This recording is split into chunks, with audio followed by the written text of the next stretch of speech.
Generalinis laidos rėmėjas Vilniaus ginklai. Laidos rėmėjas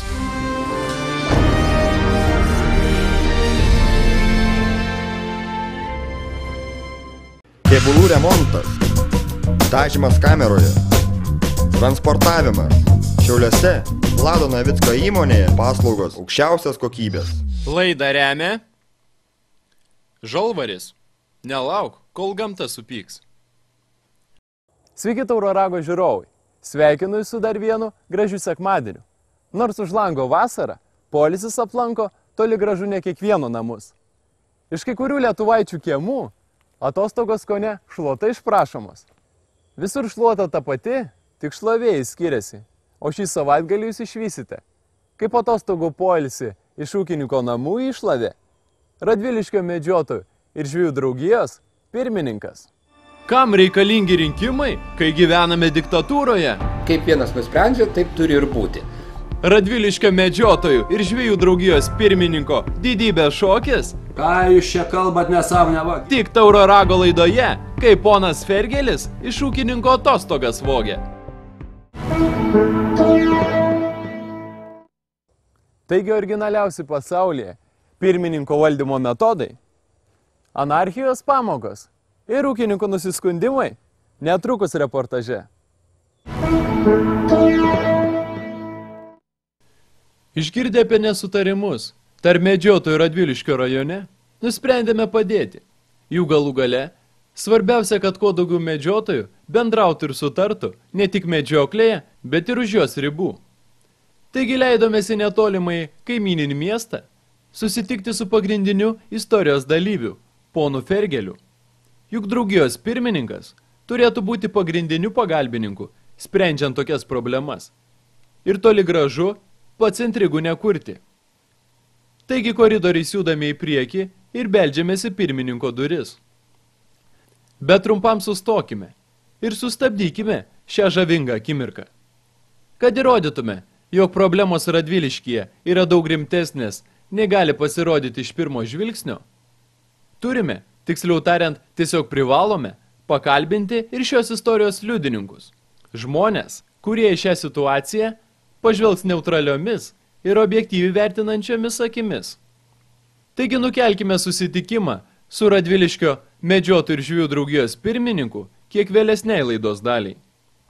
Istorija, kurią šiandien išgirsite apie Radviliškio medžiotojų ir žvejų draugijos pirmininką ir švelniai tariant ne visai adekvačius jo valdymo metodus, mes sužinojome, o teisingiau jie iškilo į vandens paviršių, po to, kai mus kreipėsi ūkininkas ir skundėsi tuo, jog negali rasti bendros kalbos su ponu Algirdu Fergeliu.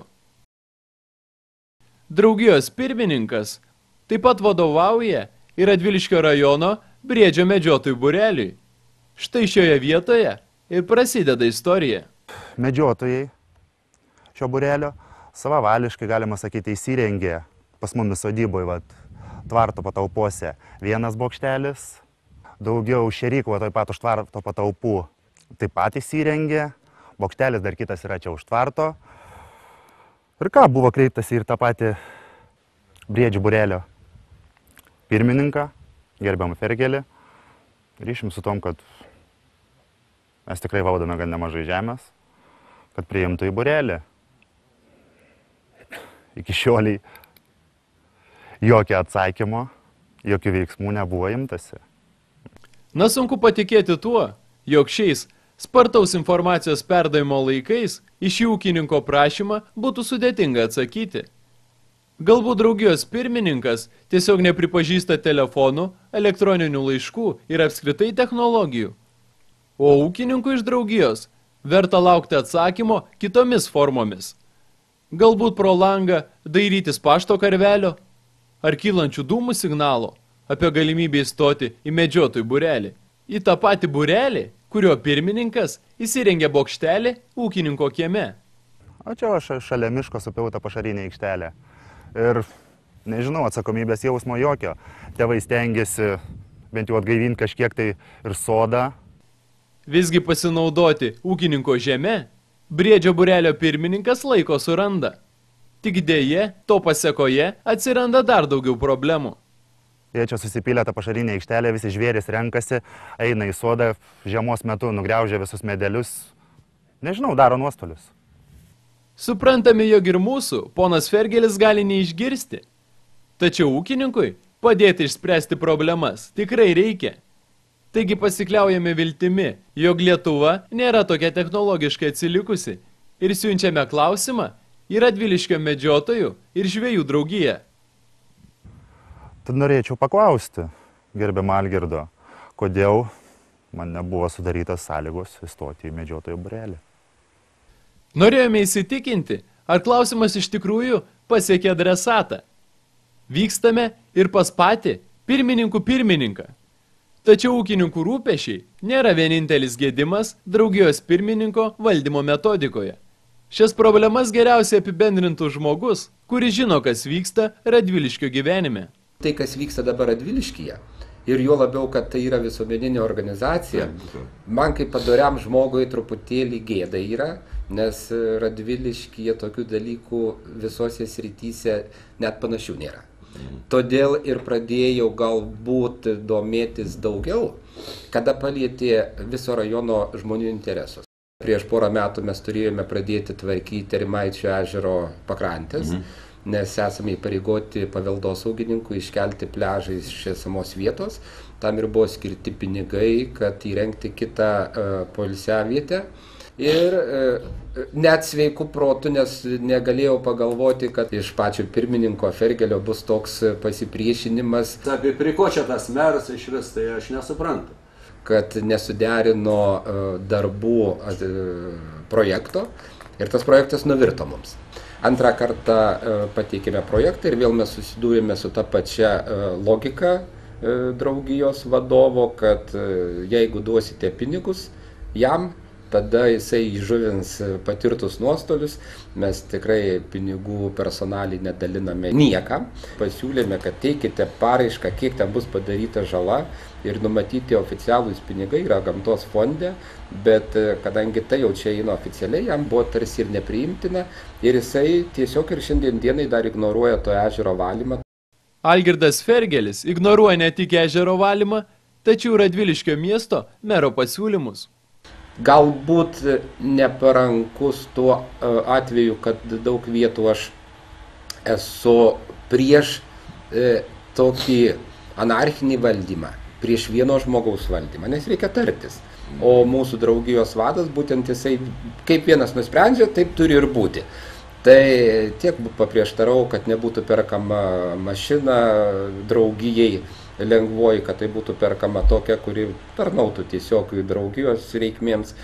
Ir dauguma tų, kurie supranta tokius dalykus, palaiko, o tada aš tampu jau nelabai reikalingas. Bet aš tai nekreipiu jokio dėmesio ir tai, kas vyksta dabar, kad antrą kartą neįsirenka pirmininko, aš manau, kad reikalinga, ko gero, bus inicijuoti neeilinę konferenciją. O tai, kad reikalinga keisti pirmininką, tai tikrai reikalinga, todėl kad tos nuomonės, kurios egzistuoja pačių draugijos narių tarpe, jie kažkodėl tai kiti bijo išsakyti. Draugijos medžiotojus nuo nuomonių išsakymo sustabdo pirmininko savotiški ir originalūs valdymo metodai. Pinigų net nesisavinot. Kokių pinigų nesisavinot? Nu, va, būtent. Toks vadovavimas, kuris yra autokratinis, jis yra nepriimtinas. O daugumos nuomonės jisai niekada neklauso. Tai turėtų tiesiog apsispręsti draugijos nariai, valdybos nariai ir priimti kitokius sprendimus. Žmogaus valdybos pirmininko išrinkimo arba draugijos pirmininko išrinkimo suskaldyti ir supriešinti žmonės, nu tai logikos nėra. Per to žmogaus valdymą, kaip supratau, ir tiek draugija, tiek Radviliško visuomenė netenka didelių pinigų, didelių lėšų.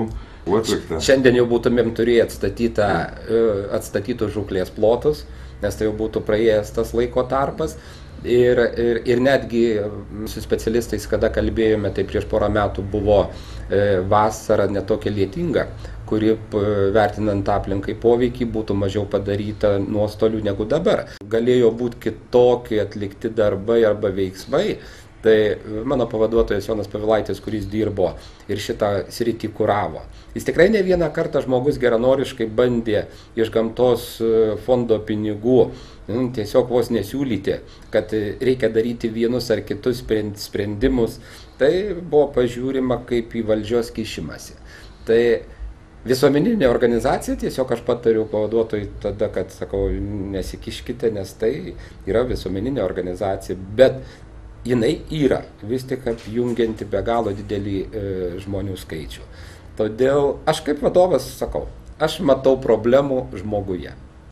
Tačiau norėdami būti tikrais dėl esamos situacijos vertinimo, išklausykime ir kito žmogaus nuomonę. Dabar išeiname į reklamą, po jos tęsime laidą.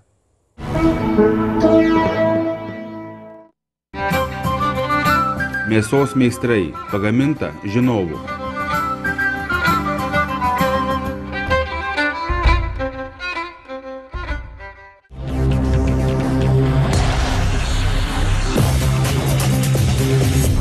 Toyota Hilux – tikro medžiotojo automobilis.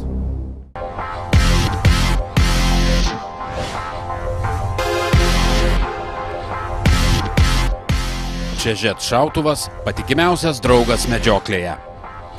Vilniaus ginklų parduotuvėse perkant graižtinį šautuvą su optika, nemokamai uždedame laikiklius, taip pat prišaudome ginklą ir dovanojame dėklą. Ką? Apie Radviliškio medžiotojų ir žvejų draugijos pirmininką mano vienas iš draugijos valdybos narių. Aš galvoju, kad yra silpna vadyba, per silpna organizacija, nes per 5 metus nebuvo daug renginių, nebuvo dirbama su valdybos nariais, kaip turėtų dirbti. Aš turiu vėl pasikartuoju vadybinį darbą. Ne visiškai dirbama gerai ir finansiniais klausimais. Šiandien rajone yra apie 60 visuomeninių organizacijų. Rajono taryba skiria kasmet tam tikrą pinigų sumą visuomeninių organizacijų rėmimui. Tačiau medžiotojų ir žvejų draugija niekada nesikreipė, o tai galėtų ir rajonas padėti įvairiais klausimais. Ne. Klausykit, dabar paklausykit, 6-7 metai be draugijai. Aš vėl paprieštarausiu, dokumentai yra siunčiami ir gaunami raštai registruojami. Kiekvienais metais vis pasikalbam prieš biudžetą rajonė skirstumą, yra patieks prašyms pašelpti. Ne, tai aišku yra tokia. Rezultatas 0. Nu, šioje vietoje jūs žiūrovai nuspręskite, kas teisus. Ir ar draugijos valdybos nariui yra tikslas meluoti dėl pirmininko, tai vadinkim keistoko draugijos finansų valdymo. O kam? Dar į kažką ir kažkur kreiptis, kai iš gerbiamo Fergelio kabineto ir taip skamba lyg daina. Pirmininko aš tapau, kaip noriu, taip valdau. Per mažai remiamasi valdyba, autokratinis valdymo stilius ir tai turbūt atsiliepia į bendrą draugijos darbą. Medžiotojų ir žvejų draugija tai yra draugija, kur žmonės pagrindė su ginklais. Tai nereiškia, kad mūsų vadovas turi irgi kovoti su visais. Tikėkime, jog taip galvos ir pats draugijos vadovas, kai pasibelsime į jo kabineto duris. Pasiklausykime, ką mano Algirdas Fergelis apie visus šios tamsius debesis susikaupusius virš jo galvos. Labą dieną. Pirmiausia, jeigu kalbam, kas čia prisistatykit. Ne, tai gerai, ar mes kviečiam, ar nekviečiam. Mums kviečia visuomenė. pirmiausia, kokius jūs interesus čia atstovaujate, ką čia norite. Mumis pakvietė, jūsų... Nežinom, toks atvejas nežinom. Sako, kad jūs nerašot protokolą. Irgi nesu girdėjęs toliau. Tai yra toliau... Bet blogiausia, kai jūs niekai ir negirdite. Tai todėl, kad nėra jokia dokumentai. Ir kalba tokius dalykus, jeigu jūs sako, kad meras meluoja dabar. Kas nerašo, tai yra valdyba. Kaip nerašo, jeigu... Tai yra valdybos pirmininkas. Ne. Valdybos pirmininkas prie ko, jis tą vieną balselį turi ir viskas yra. Deja, bet tas vienas balselis ir sprendžia viską. Į valdybos nuomonę draugijos pirmininkas nekreipia dėmesio. Per mažai remiamasi valdyba, autokratinis valdymo stilius ir tai turbūt atsiliepia į bendrą draugijos darbą. Ką jūs čia kalbat nesąmonę? Yra valdyba, yra kiekvien savo nuomonę. Būtent, kad valdybos nariai ir kalba tą patį. Nu tai gerai, yra valdybos posėdis, tegul protokoluoja, tegul kelia, tai yra teisėta tvarka, o ne čia to šmeižta tvarka ar kažkokia propaganda. Nu tai vis. Ne, propaganda būtent daroma pačiumis. Kodėl jūs kaltinate jį, jeigu jisai propagandą skleidžia?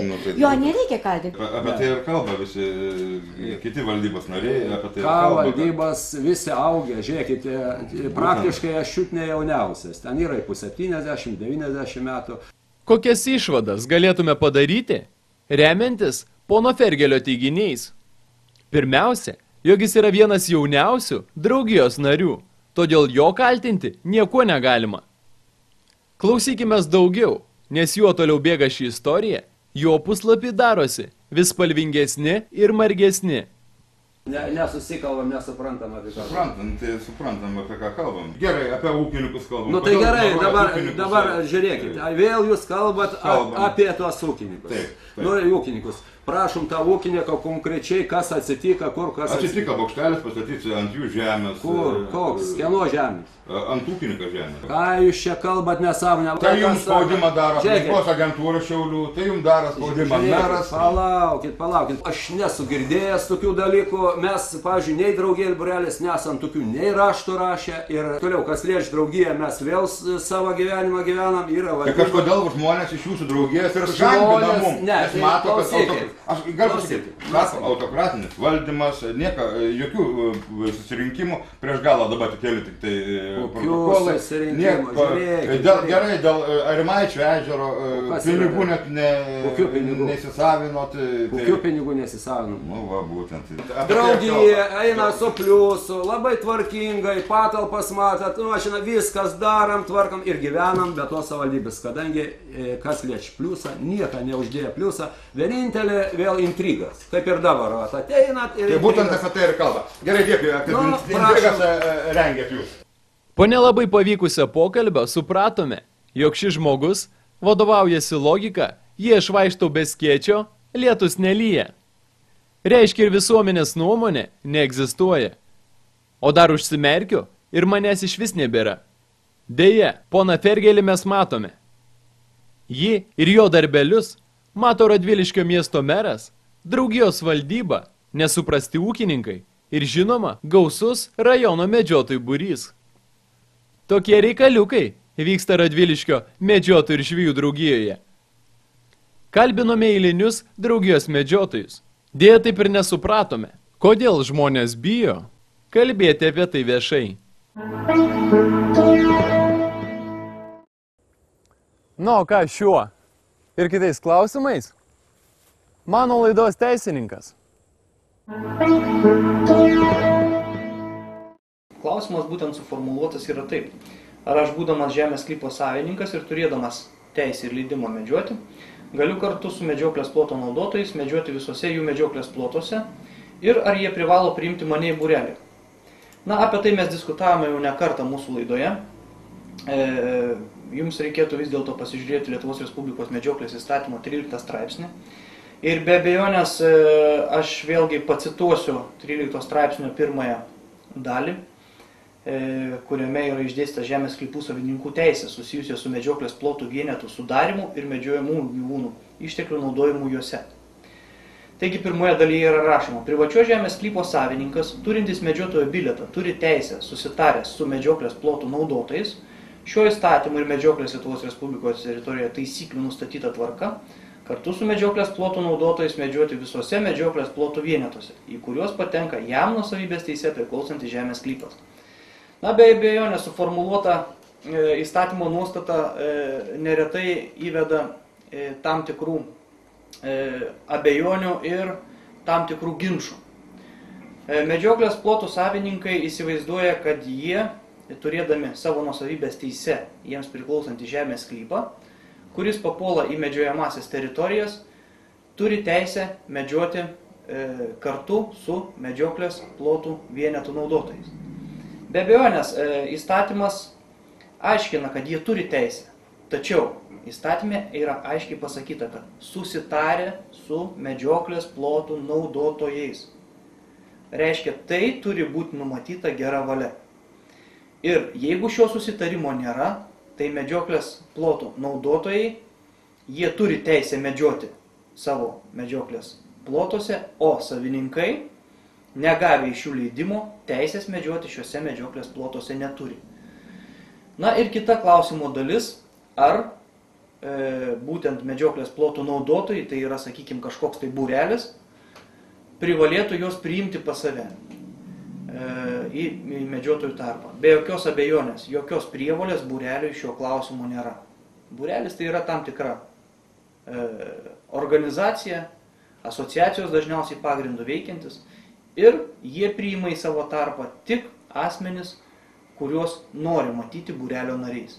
Vėlgi, tai priklauso nuo jų pačių noro ir nuo jų galimybių. Kai kuriuose būreliuose yra draudžiama priimti tam tikrą kiekį asmenų, yra limituotas priėmimas asmenų. Todėl galbūt nėra galimybės juos patekti. Ir neretai savininkai, žemės savininkai kelia šį klausimą.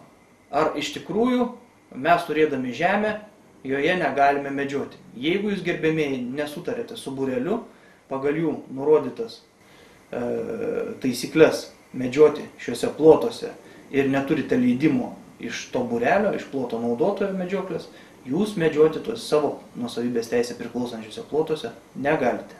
Taigi tiek trumpai šio klausimo. Žinoma, jog esminis niuansas turėtų būti tai, kad bendravimas tarp medžioklės plotų savininkų ir plotų naudotojų turėtų vykti gera valia. Juk abi pusės, ir medžiotojų būreliai, ir žemės valdantis ūkininkai, turi savo teises. Taigi medžiotojai neturėtų bokštelių statyti savavališkai ar neleistinų būdu kurti žvėrių maitinimo vietų, kurių privilioti žvėris kenktų medžioklės plotams. Kitoje laidoje teisininkas į šios klausimus atsakys plačiau.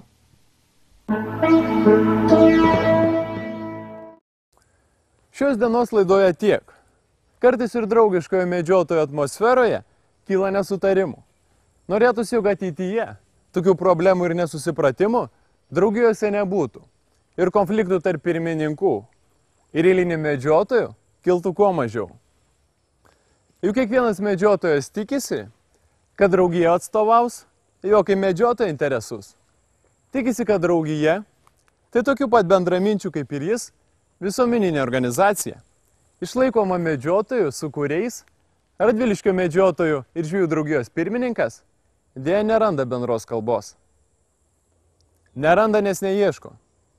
Viso geriausio, nei plaukų jums, nei taukų. Laidos rėmėjas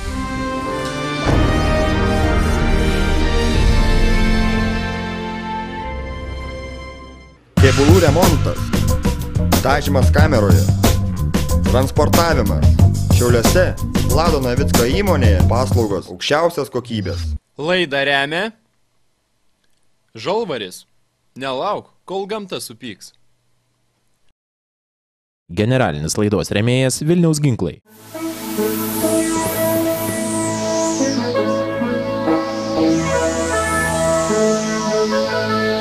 Na, be abejo, įstatymo nuostata neretai įveda tam tikrų